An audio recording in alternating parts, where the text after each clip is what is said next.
Well, the first bit of good news is that my cold is slightly better than it was, so I don't quite feel like I'm at death's door every single second of the day. I mean, seriously, the feverish shivers I've had have been so bad I had to turn the heating up. You know, on the last day of July, I had to turn the heating on. Oh, really, it's hilarious. Anyway, putting that aside, another subject of conversation and discussion when it comes to the world of the weird. Obviously, you know, I'm still a normal person, I do a normal life, I'm not always perpetually wearing, clothes covered in stars and crescent moons and all that kind of shit. You know, I'm a normal person too, and I do the normal stuff too. But I still think about all of this weird stuff because that's part of the way in which the universe has presented itself to me, and therefore I have to live within the kind of like the truth that's been expressed to me. All right, through experience, through reading, through all this, that, and the other, trying to work things out and trying to get a better perspective on what this stuff is really about. I'm thinking back to some of the very early videos that I did, all those years ago. What was it, like about 2007 or 2008 I started, wasn't it? Or was it 2006? I can't remember. It was so far away, you know, I was getting out my camera and starting to do this, that, and the other, and there were dinosaurs roaming around, and there was, it was a long time ago. So those early videos, what are they really about? Okay, like I went back to some of my old videos, I saw the one about the servitor creation stuff, and I thought, yeah, that's, that makes a lot of sense from some points of view. But there's a problem with it, okay? The problem is that people focus so much on what the tradition is about the creation of these things, they don't actually think about what they're trying to do, okay? Going back to what was said in the Exorcist's handbook, it says like the religion is your operating system. It's like your filter. It's the way in which the world expresses itself. So one person who's, let's say, involved in the Wiccan world will probably see fairies, whereas a Christian occultist would see angels or something else. You know what I mean? So even things like that show something about what's going on. Peter Redatti, in his book on radionics, said that he believes that the work of radionics is spiritual because the brainwave activity in someone doing a Wiccan ritual or a Christian spiritual healing or a work of radionics is very much the same as if there's something which happens at that state of mind, that state of consciousness, those brainwave frequencies, which does something, okay? Which means that people doing Christian prayer for, I don't know, healings or whatever it is, or people doing Wiccan circle casting for earth healing, or to try and bring fortune and bring lovers back together again and all that fun stuff, is operating on the same kind of state of mind, right? The same state of mind, which, as I've already pointed out, is kind of like a combination between the shamanic state of consciousness and the prayerful state of consciousness, of which there is a whopping great spectrum. All right, but it appears to be a prayerful state of mind. If you think about it, if there was a Christian spiritual healer, they lay their hands upon you and they're going, oh, in the name of the Lord, and all this stuff, you know, they're actually in the same brainwave frequency as a person from a different spiritual expression which might object to Christianity, who is essentially doing the same thing. What does this tell us? Potentially, that the visualizations, the logic that we're putting into the visualizations and the rest of it should be done in a prayerful state of mind. All right, the prayerful state of mind is the state of gnosis. Everyone from all spiritual traditions who is doing all of this stuff is doing the same thing. So therefore, what is the role of the ritual and the visualization? To focus intention on desired results and to provide a mythological means whereby that result can occur, thus providing you in your slightly trance-like state of mind with more of an ability to potentially be open and do stuff, because it's not your normal waiting state of mind with your beta rhythms and all of your neurosis and anxiety and fear and pain and problems and anger and all the other stuff which has been inside you because you're a human being. So, what did that video when I was young and naive and full of hope all those days ago, what was it about that particular video about the service of creation or anything else I've done, you know, which has its importance? Its importance is it's a theological expression of what could possibly be created within your mind's eye for the purposes of making something happen. Cross-reference that with Charles Cosmanio, I know, but either way, on what he said in the early stages of his psionics book, I think it was, about the building up of energy, drawing in energy from the universe, making your aura brighter, brighter, brighter, brighter, brighter in the visualization, and then making your wish, making your decree, making your statement, sending it out into the world like a bowling ball, he says, being thrown out into the universe. Okay? There needs to be some kind of peak to the experience so that the energy can be sent. But the question is, what is it? Young adolescent occultists are encouraged to masturbate while staring at seagulls. No. No. Stop doing it. That's not the kind of peak we're talking about. It has to be a tranquil, reverent, prayerful state of euphoria.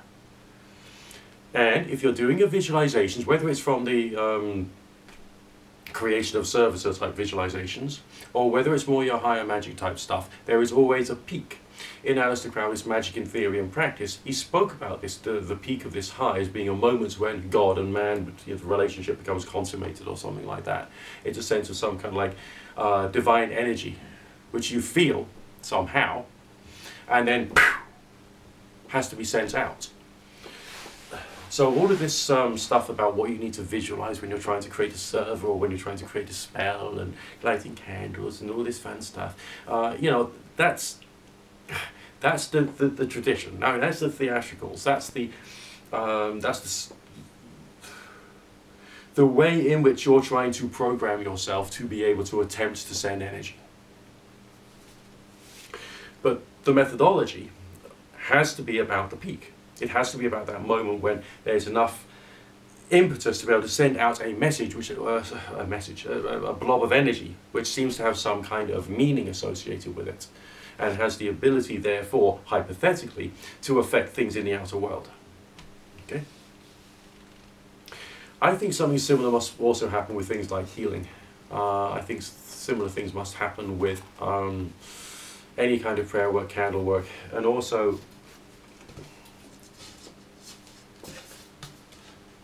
beautiful objects of fear and superstition.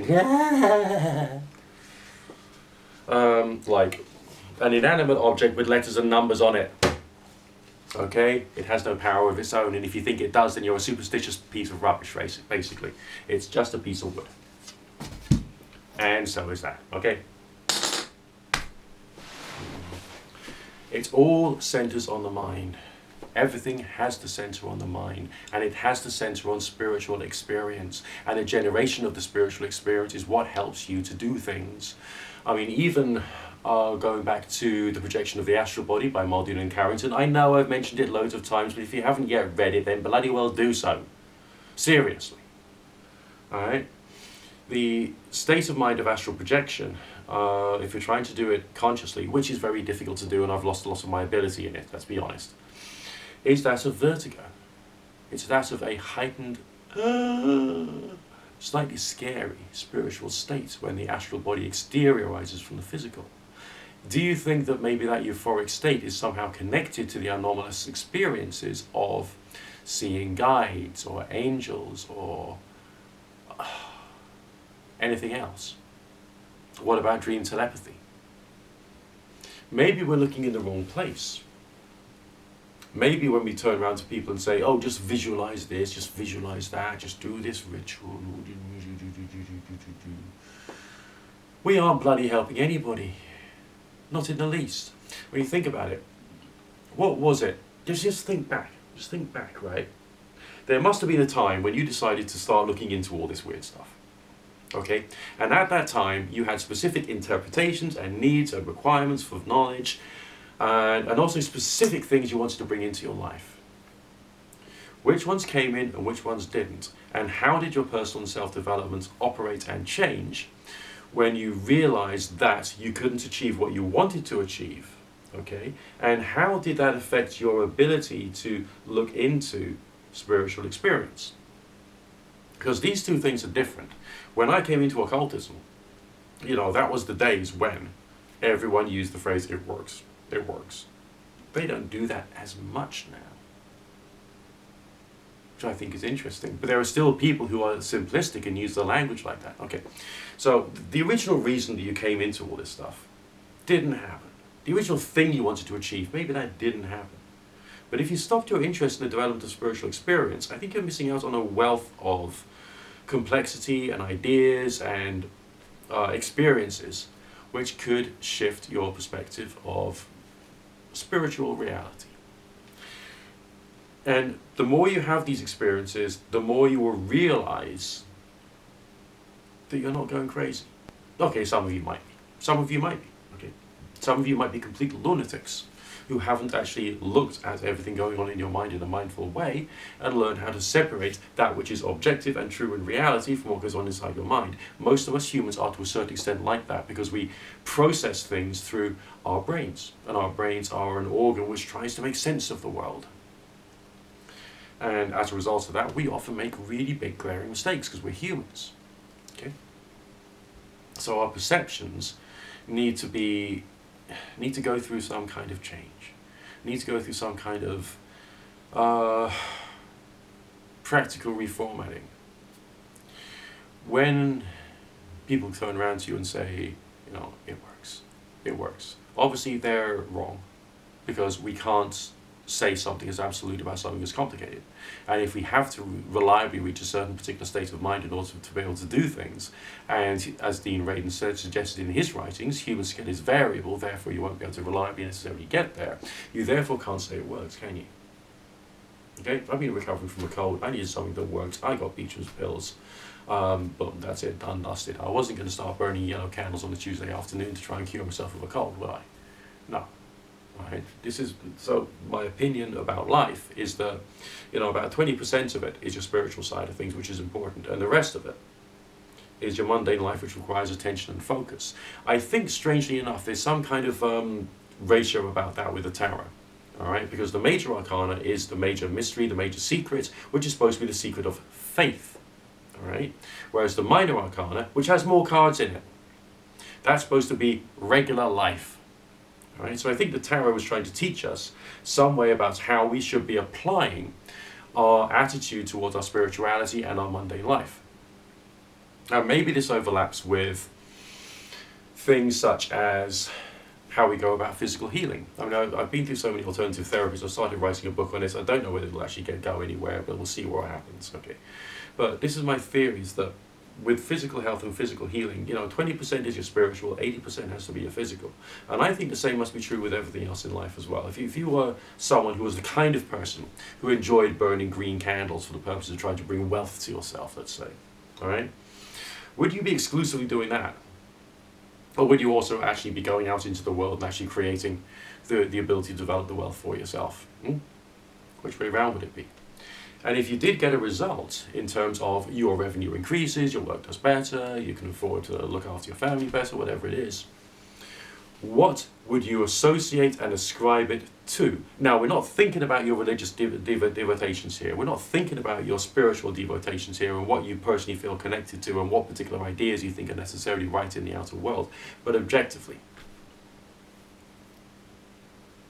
it's your hard work. To the most part. It's your hard work to the most part. I'm not denying the spiritual experience when I say that, but unless you're working on the physical side of things as well, to that 80%, then you're probably going to fuck up. Okay, something bad's going to happen because you're not going to progress. You could be taking up rather a lot of your time to achieve something that wouldn't necessarily take you in the right direction. So that's why I think an 80-20% ratio is probably the best way of looking at things. So I've tried to put rather a lot of information in this video. I hope it's been relatively understandable for yourself. The bottom line is that when you're going through your visualizations, you have to do it in a prayerful, reverent, meditative state. And you have to be able to raise enough energy to be able to do so. You also got to think about the quantity of time and energy you're putting into this, and whether dealing with it in a material sense would actually make much more sense. No matter what you're dealing with spiritually, you try and do as much as you can physically as well. And then maybe you'll start to get a bit more progress. But it's the understanding and the perspective about these things which I think needs to be brought home to people. I mean, when you read a book, right, on something, you're trying to take into account a very singular point of view. If you read 2 books on the same subject, you'll understand the same thing, you'll understand it more. If you read a 3rd book, right, which is looking at it from yet another point of view, then essentially you'll expand your understanding even further. Okay? We will never be in a position of total knowledge about this. There are plenty of people out there in the world who say that they properly understand the spiritual world, and from their own point of view, maybe they do think that they understand. There's actually a phrase in the book of Proverbs, which, no matter what your spirituality or lack of it, is quite important. It says, every man is right in his own eyes. Okay? Which means that everything that people say, they think is right at the time, or they think it's right to say that at the time, or they think it's right to do that at the time. Why would they think that? Is it necessarily an intelligent, rational decision that's been created? Or is it a question of that person has some feelings and emotions and a sense of perception of reality which might not necessarily be 100% on track?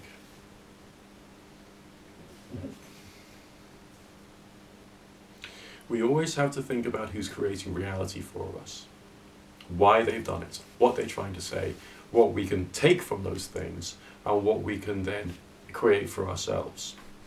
I mean, I'm not here to be set up as being like some kind of like great this, that, or the other. I'm just a guy who's talking, and I'm hoping that I can give some of you people some perspective and inspiration as a result of it. And I think for the moment, that's it for today. Try and take on board some of the stuff I've said, think it through and apply it to your practices, and of course, as ever, subscribe, rate, comment, share, favourites, and all that other thumbs up. I don't know what people do with videos these days, but either way, I look forward to talking to you again in the not too distant future. And I wish you all the best, no matter who you are, no matter what your faith or spirituality or what your lack of it is about. And take it nice and easy, because if you don't have a lousy cold like I've had over the past couple of days, life is quite beautiful, and people can be quite amazing too.